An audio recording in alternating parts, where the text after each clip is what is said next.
Hello guys, welcome back to our channel Jethi online classes. आज हम discuss करने वाले हैं सेट नंबर 5 इस RACB MCQ सीरीज़ का। And I am very glad आपने काफ़ी अच्छा रेस्पॉन्स दिया इस सीरीज़ को। अगर आप में से किसी का ये फर्स्ट इंटरेक्शन है तो आप पिछले सेशंस प्लेलिस्ट में जाकर देख सकते हैं। ये काफ़ी हेल्पफुल होगा आपको RACB एग्ज़ाम्स में। ये क्वेश्चन सभी बुक्स जैसे कि RK Rajput, JB Gupta, BK Mehta और प्रीवियस ईयर क्वेश्चंस हैं। तो फटाफट से अपने पेन और कॉपी को साइड में रखकर इस सेशन को सिर्फ ध्यान से सुनिए। यहाँ से आप बहुत कुछ नया सीख कर जाएंगे। तो चलिए शुरू करते हैं फर्स्ट क्वेश्चन से। फर्स्ट क्वेश्चन में हमसे यहाँ पर पूछा गया है कि जो सिंक्रोनस मोटर होती है वो इनमें से कौन से पावर फैक्टर के ऊपर वर्क करती है। तो इसका जो सही आंसर है वो होगा डी। यहाँ पर हो सकता है कि कुछ लोगों को इसकी एक्सप्लेनेशन जानने की भी इच्छा हो, तो मैं यहाँ पर इस चीज़ को यहाँ पर एक्सप्लेन भी कर देता हूँ। आपने एक कर्व पढ़ा होगा सिंक्रोनस मोटर के अंदर जिसे कहते हैं इन्वर्टेड वी कर्व, और ये बनता है IF यानी फील्ड करंट और पावर फैक्टर के बीच में, और इसकी शेप कुछ इस तरीके से होती है। अब इसमें होता क्या है कि ये मैक्सिमम पावर फैक्टर है 1। तो इसमें होता क्या है कि इस मैक्सिमम पावर फैक्टर पे मोटर वर्क करती है as a normal excited motor. जब आप इससे पीछे जाएंगे तो ये वर्क करती है as a under excited motor, और आप अगर इस फील्ड करंट को बढ़ाएंगे इस वजह से तो ये ओवर एक्साइटेड मोटर की तरह मतलब वर्क करती है। इसे आप एज ए कैपेसिटर भी यूज़ करते हैं कई इंस्ट्रूमेंट्स के अंदर, ये आपने पढ़ा होगा। तो इसलिए जी ये तीनों पावर फैक्टर्स पे वर्क कर रही है, तो इसका जो सही आंसर होगा वो होगा डी। मैं लट्टू पोपट की तरह आपको यहाँ पर एक क्वेश्चन का आंसर टिक नहीं करूँगा, बल्कि आपको अच्छे से एक्सप्लेन करके बताऊँगा, क्योंकि स्टूडेंट को रिक्वायरमेंट होती है एक अच्छे सॉल्यूशंस की। तो इससे आप क्या नए कॉन्सेप्ट सीख सकेंगे, और अगर आपको पहले से आता है तो आपका रिवीजन हो जाएगा। तो चलिए नेक्स्ट क्वेश्चन को देखते हैं। नेक्स्ट क्वेश्चन में हमसे यहाँ पर पूछा गया है कि अगर स्किन इफेक्ट होता है हाई फ्रिक्वेंसी के ऊपर, तो कंडक्टर के रेजिस्टेंस के ऊपर इसका क्या इफेक्ट पड़ेगा। तो जैसा कि आप डायग्राम में देख सकते हैं कि स्किन इफेक्ट में होता क्या है कि जो करंट होता है वो outer part of the conductor से फ्लो करता है, जिसकी वजह से होता क्या है कि उसका एरिया ऑफ क्रॉस सेक्शन हो जाता है कम। और जब भी एरिया ऑफ क्रॉस सेक्शन कम हो जाएगा तो जैसे कि आपको रेजिस्टेंस के फॉर्मूले में पता होगा ρL/A होता है, और अगर A कम हो जाएगा तो यहाँ पे रेजिस्टेंस की वैल्यू हो जाएगी इंक्रीज़। इसका जो सही आंसर होगा वो होगा answer b. Moving to the next question. Next question में हमसे यहाँ पर पूछा गया है कि सिंक्रोनस मोटर के अंदर जो डैम्पर वाइंडिंग को यूज़ किया जाता है तो उन्हें प्लेस कहाँ पे किया जाता है, यानी उन्हें लगाया कहाँ पर जाता है। तो इसका जो सही आंसर है वो होगा रोटर शाफ्ट। तो आपको ये भी पता होना चाहिए कि डैम्पर वाइंडिंग्स का यूज़ हम करते क्यों हैं। इसके पीछे दो कारण हैं। पहला कारण ये है कि ये हंटिंग के कारण यूज़ किया जाता है। अब हंटिंग क्या होता है? हंटिंग मतलब जब भी लोड एंगल वेरी करता है, यानी कि लोड आप इंक्रीज़ या डिक्रीज़ करते हैं तो उस वजह से मशीन के अंदर वाइब्रेशंस प्रोड्यूस होते हैं, और उन वाइब्रेशंस को ही कहा जाता है हंटिंग। और सेकंड जो चीज़ है कि सिंक्रोनस मोटर जो होती है वो सेल्फ स्टार्टिंग नहीं होती, तो उसको स्टार्ट करने के लिए हम डैम्पर वाइंडिंग्स का यूज़ करते हैं रोटर शाफ्ट के अंदर। जैसा कि आप डायग्राम के अंदर देख सकते हैं, इस तरीके से रोटर के अंदर डैम्पर वाइंडिंग्स को लगाया जाता है। आई होप आप सभी को ये क्वेश्चन समझ में आया होगा। मैं इसी तरीके से आपके सामने सारे क्वेश्चंस खोलकर समझाने की कोशिश करता हूँ, जिससे आपको सिर्फ क्वेश्चंस ही नहीं बहुत सारे कॉन्सेप्ट्स भी सीखने को मिलें। Okay, now moving to the next question. Next question में हमसे यहाँ पर पूछा गया है कि जो न्यूक्लियर पावर स्टेशंस होते हैं उनके अंदर जो मॉडरेटर्स का यूज़ क्या होता है। फर्स्ट ऑफ ऑल तो पता होना चाहिए मॉडरेटर होता क्या है। जो न्यूक्लियर पावर स्टेशंस के अंदर न्यूक्लियर रिएक्शंस होती हैं उसके अंदर क्या होता है कि न्यूट्रॉन जो फिजन मटेरियल्स है उससे वहाँ पर टकराता है और उससे चेन रिएक्शन शुरू हो जाती है, ये एक के बाद एक बढ़ना लग जाते हैं। तो जब भी हमारे को उस चेन रिएक्शन को कंट्रोल करना है तो हम मॉडरेटर्स का यूज़ करते हैं। अब इन मॉडरेटर्स का यूज़ करने का क्या सेंस है कि जो न्यूट्रॉन्स है उसकी स्पीड को ये रिड्यूस कर देते हैं, तो उससे क्या हम चेन को, जो अनकंट्रोल्ड चेन रिएक्शन हो रही थी उस चेन को हम कंट्रोल कर लेते हैं। यहाँ पर जो मॉडरेटर में मटेरियल यूज़ किया जाता है वो होता है ग्रेफाइट एंड हैवी वाटर यानी D2O। ये छोटी छोटी चीज़ें आप अपनी कॉपी में मेंशन कर लीजिएगा, या फिर इसका स्क्रीनशॉट भी ले सकते हो। इसी तरीके के क्वेश्चन आपको RACB के एग्ज़ाम में भी देखने को मिलेंगे। तो चलिए नेक्स्ट क्वेश्चन को देखते हैं। नेक्स्ट क्वेश्चन में हमसे यहाँ पर पूछा गया है कि जो रिलेटिव परमिटिबिलिटी होती है पैरामैग्नेटिक मटेरियल की, वो कितनी होती है? तो रिलेटिव परमिटिविटी पैरामैग्नेटिक मटेरियल की होती है स्लाइटली मोर देन 1, यानी ग्रेटर देन 1 इसका सही आंसर होगा। इसके अलावा आप डायमैग्नेटिक मटेरियल का भी याद रख के जाना, इसका भी क्वेश्चन आ सकता है। तो इसकी होती है less than 1, slightly less than 1। अगर ऐसा कुछ लिखा है स्लाइटली लेस देन 1 तो भी सही आंसर होगा, और लेस देन 1 है तो भी सही आंसर होगा। दोनों में से कोई भी एक ऑप्शन आपको देखने को मिलेगा वहाँ। तो चलिए नेक्स्ट क्वेश्चन को देखते हैं। नेक्स्ट क्वेश्चन में हमसे यहाँ पर पूछा गया है कि जब भी वेल्डेड पार्ट की थिकनेस इंक्रीज़ होती है तो इनमें से कौन से पैरामीटर को हमारे को इंक्रीज़ करना पड़ता है? वोल्टेज, करंट, फ्रीक्वेंसी या ये सभी? तो आपको ये चीज़ ध्यान रखनी पड़ी होगी कि जब भी हम थिकनेस इंक्रीज़ करते हैं किसी भी जिसकी हम वेल्डिंग कर रहे हैं उस पार्ट की जब भी थिकनेस इंक्रीज़ होती है तो जितनी ज़्यादा थिकनेस इंक्रीज़ होगी उतना ही ज़्यादा हमें उसे करंट देना पड़ेगा उस प्रॉपर हीटिंग को प्रोवाइड करने के लिए। तो जो उसका सही आंसर होगा वो होगा बी। जबकि हम जो वोल्टेज इंक्रीज़ करते हैं वो वोल्टेज को इंक्रीज़ किया जाता है आर्क की लेंथ को कंट्रोल करने के लिए। यहाँ पर आर्क की लेंथ का कंट्रोल करने का क्या मतलब है? जैसे मान लीजिए ये आपका इलेक्ट्रोड है और ये आपका पार्ट है जहाँ पर आप वेल्डिंग कर रहे हैं, तो जो इसके बीच में जो ये जो आर्क जा रही है इस लेंथ को हमें कंट्रोल करना है, तो हम वोल्टेज को कम या ज़्यादा करेंगे। और फ्रीक्वेंसी को इंक्रीज़ हम तभी करेंगे जब हमें जो उस आर्क का जो कोन है उसकी शेप को कम या ज़्यादा करना हो, या आर्क के फोर्स को कम या ज़्यादा करना हो। इन दोनों केस में फ्रीक्वेंसी का यूज़ होगा। तो मैंने आपको तीनों ही चीज़ों के बारे में बता दिया है कि कब कौन सी चीज़ को इंक्रीज़ करने पे कौन सी चीज़ बढ़ाई जाती है, कम करी जाती है। तो इनको आप एक कॉपी में नोट कर लेना या स्क्रीनशॉट आप ले लो। आई होप आप सभी को ये चीज़ समझ में आ रही होगी। अगर फिर भी आपके कोई डाउट है तो आप उन्हें कमेंट कर सकते हैं। पिछली वीडियोज़ में भी मैंने इसी तरीके से सभी क्वेश्चंस को बिल्कुल खोल कर समझाया है, तो आप पिछले वीडियोज़ भी जाकर देख सकते हैं अगर आपने नहीं देखे हैं तो चलिए नेक्स्ट क्वेश्चन को देखते हैं। नेक्स्ट क्वेश्चन में हमसे यहाँ पर पूछा गया है कि जो ट्रांसफार्मर ऑयल यूज़ होता है ट्रांसफार्मर के अंदर वो किसकी तरह यूज़ किया जाता है? तो इसका जो सही आंसर होगा वो होगा both as a insulator and coolant. जो ट्रांसफार्मर ऑयल होता है उसे एज ए इंसुलेटर और कूलेंट दोनों तरीके से यूज़ किया जाता है। तो चलिए नेक्स्ट क्वेश्चन को देखते हैं। नेक्स्ट क्वेश्चन में हमसे यहाँ पर पूछा गया है कि सिंक्रोनस मोटर के अंदर जो पावर डेवलप होती है वो मैक्सिमम कौन से लोड एंगल पे होती है? तो जो आपको पावर डेवलप होती है सिंक्रोनस मोटर का, उसका जो फॉर्मूला होता है वो होता है EF/VT अपॉन में XS इंटू साइन डेल। तो ये होता है पावर जो डेवलप होती है। अब इसके अंदर आपसे लोड एंगल की मैक्सिमम वैल्यू पूछी गई है, तो साइन डेल की वैल्यू मैक्सिमम होती है जब डेल की वैल्यू होगी 90। तो इसका जो सही आंसर होगा वो होगा B 90। आई होप आप सभी को समझ में आया होगा। तो चलिए नेक्स्ट क्वेश्चन देखते हैं। नेक्स्ट क्वेश्चन में हमसे यहाँ पर पूछा गया है कि जब दो कंडेंसर यानी 2F और 3F को सीरीज़ में कनेक्ट किया जाए और उनके साथ तीसरा कंडेंसर 1 फैरेड का पैरेलल में कनेक्ट किया जाए तो रिजल्टेंट जो कैपेसिटर होगा वो कैपेसिटी आएगी वो कितनी आएगी? यहाँ पर हम इसका डायग्राम ड्रॉ कर लेते हैं।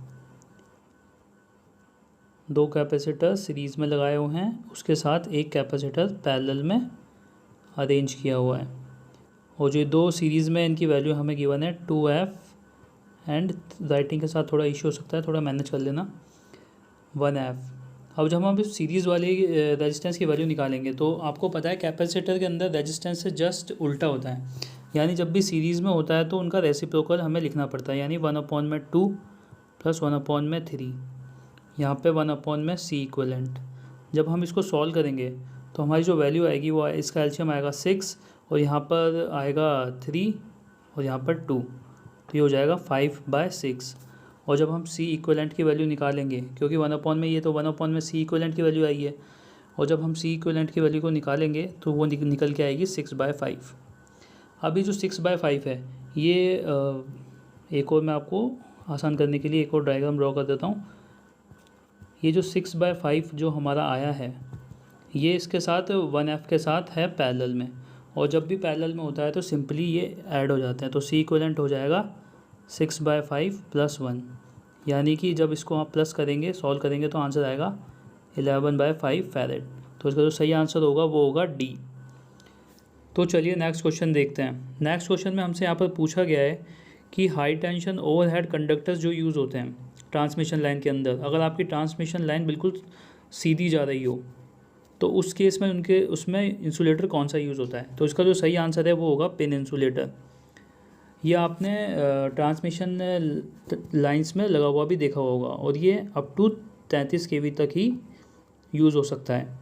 और यहाँ पर जो गिवन है पोस्ट इंसुलेटर, ये जो पोस्ट इंसुलेटर है ये यूज़ किया जाता है कैपेसिटर बैंक्स के सपोर्ट के रूप में। ये आपको सब स्टेशंस पर दिखेगा। और शैकल इंसुलेटर यूज़ किया जाता है जब शार्प टर्न्स आते हैं ट्रांसमिशन लाइंस के अंदर, तो वहाँ पर शैकल इंसुलेटर को यूज़ किया जाता है। आई होप आप सभी को ये क्लियर होगा। चलिए नेक्स्ट क्वेश्चन देखते हैं। नेक्स्ट क्वेश्चन में हमसे यहाँ पर पूछा गया है कि ट्रांसफार्मर के अंदर जो शॉर्ट सर्किट टेस्ट होता है उसके अंदर जो वाइंडिंग शॉर्ट सर्किट की जाती है वो कौन सी वाइंडिंग को शॉर्ट सर्किट किया जाता है? तो उसका जो सही आंसर है वो होगा लो वोल्टेज साइड की। इसके अलावा आपके पास ये क्वेश्चन भी आ सकता है कि जब ओपन सर्किट टेस्ट होता है तो उसमें ओपन वाइंडिंग कौन सी रखी जाती है? तो वो रखी जाती है हाई वोल्टेज साइड की। और ओपन सर्किट वाले केस में हम जो पावर फैक्टर मीटर यूज़ करते हैं वो करते हैं लो पावर का, जबकि शॉर्ट सर्किट वाले केस में हम यूज़ करते हैं हाई पावर फैक्टर का। इस टाइप के ये जो मैंने बताया है इस टाइप के भी क्वेश्चंस आपके एग्ज़ाम्स में आपको देखने को मिल सकते हैं, तो इन्हें ऐसी छोटी छोटी चीज़ों को आप अपने कॉपी में मेंशन करते हुए चलना। Okay, now moving to the next question. Next question में हमसे यहाँ पर पूछा गया है कि कौन से टाइप के लैंप के अंदर सबसे ज़्यादा इल्यूमिनेशन एफिशिएंसी हमें देखने को मिलती है? तो इसका जो सही आंसर होगा वो होगा answer c, sodium vapour lamp. इसकी जो इल्यूमिनेशन एफिशिएंसी होती है वो होती है 100 से लेके 170 ल्यूमेन पर वॉट।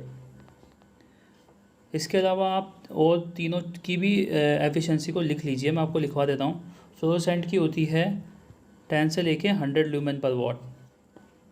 इनकैंडिसेंट लैंप की होगी 16 ल्यूमेन पर वॉट। और यहाँ पर मरकरी वेपर लैंप की होगी, जहाँ जहाँ पर हम इनकैंडिसेंट लैंप को यूज़ कर सकते हैं वहाँ पर मरकरी वेपर लैंप भी यूज़ हो सकता है। बस इन दोनों में डिफरेंस क्या होता है कि ये उससे ज़्यादा एफिशिएंट होता है। तो इसकी जो इल्यूमिनेशन एफिशिएंसी होती है वो होती है 35 to 65 ल्यूमेन पर वॉट। ये सब चीज़ें आप अपनी कॉपी में लिखते हुए चलना। अगर आपको यहाँ पर कुछ सीखने को मिला हो तो वीडियो को लाइक ज़रूर करना। चलिए नेक्स्ट क्वेश्चन देखते हैं। नेक्स्ट क्वेश्चन में हमसे यहाँ पर पूछा गया है कि जब हमें नंबर ऑफ़ टर्न्स की वैल्यू गिवन हो, जब नंबर ऑफ़ टर्न्स की वैल्यू गिवन हो और एमएमएफ की वैल्यू गिवन हो तो हमारे को करंट की वैल्यू निकालनी है। तो होता क्या है कि जैसे इलेक्ट्रिक सर्किट के अंदर ईएमएफ होता है उसी तरीके से मैग्नेटिक सर्किट के अंदर एमएमएफ होता है, जिसकी वैल्यू होती है एनआई के बराबर, यानी number of turns into current. तो हमें एमएमएफ की वैल्यू तो क्वेश्चन के अंदर गिवन है, वो कितनी गिवन है वो हम पुट कर देते हैं 14, और नंबर ऑफ़ टर्न्स की वैल्यू गिवन है हमें 140, और यहाँ पर करंट की वैल्यू हमें निकालनी है। तो आई जब हम निकालेंगे तो 14/140 आएगा। जब इसको हम सॉल्व करेंगे तो इसकी जो वैल्यू निकल के आएगी वो निकल के आएगी 0.1 एम्पियर। तो इसका जो सही आंसर होगा वो होगा डी। और इसी टाइप के छोटे छोटे न्यूमेरिकल्स 2018 में भी आए थे, और अब जो आरएससीबी का एग्ज़ाम होगा उसमें भी इसी टाइप के छोटे छोटे न्यूमेरिकल्स आपको देखने को मिल सकते हैं। बस इसमें होता क्या है कि आपको फॉर्मूलेज याद होने चाहिए ये छोटे छोटे, तो आप इनको देखते हुए चलना। Okay, now moving to the next question. Next question में हमसे पूछा गया है कि मैग्नेटिक लाइन ऑफ फोर्सेस को लेके इनमें से कौन सा स्टेटमेंट ट्रू है। तो मैं आपको सबसे पहले मैग्नेटिक लाइंस के बारे में बता देता हूँ कि मैग्नेट से जब निकलती है तो क्या होता है। जैसे मान लीजिए ये रुकिए एक बार, मैं पेन को सिलेक्ट कर लेता हूँ। यहाँ पर मान लीजिए ये नॉर्थ पोल है और ये साउथ पोल है। तो होता क्या है कि मैग्नेटिक फील्ड लाइंस हमेशा नॉर्थ से लेके साउथ तक चलती हैं आउटसाइड द मैग्नेट, और जब हम अंदर देखेंगे तो ये साउथ टू नॉर्थ चलती है। और ये सभी मैग्नेटिक फील्ड लाइंस जो होती हैं ये कभी भी एक दूसरे को इंटरसेक्ट नहीं करती, और कभी भी एक दूसरे को इंटरसेक्ट नहीं करती। और तीसरी बात जो आपको याद रखनी है वो है कि ये क्लोज लूप बनाती है, जैसा कि आप डायग्राम में देख सकते हैं। तो फर्स्ट ऑप्शन में हमसे यहाँ पर बोला गया है कि जो मैग्नेटिक लाइन ऑफ फोर्सेज हैं ये south to north pole move करती है आउटसाइड द मैग्नेट, जबकि मैंने आपको यहाँ पर बताया कि नॉर्थ टू साउथ करती है। तो ये वाला ऑप्शन तो गलत हो गया। बी में हमें बोला गया है कि मैग्नेटिक लाइंस जो होती है वो नॉर्थ टू साउथ करती है इनसाइड द मैग्नेट, जबकि साउथ टू नॉर्थ करती है इनसाइड द मैग्नेट। तो यहाँ पर बी भी गलत हो गया। मैग्नेटिक फील्ड लाइंस कभी भी क्लोज पाथ फॉर्म नहीं करती, ऐसा सी ऑप्शन बोलता है।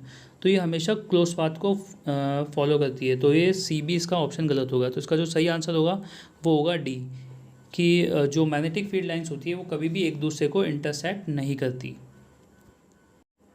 तो चलिए नेक्स्ट क्वेश्चन को देखते हैं। आई होप आपको सभी क्वेश्चन समझ में आ रहे होंगे। इस क्वेश्चन में हमसे यहाँ पर पूछा गया है कि जो टेलीजेंस थ्योरम है वो इनमें से किस प्रिंसिपल के ऊपर बेस है।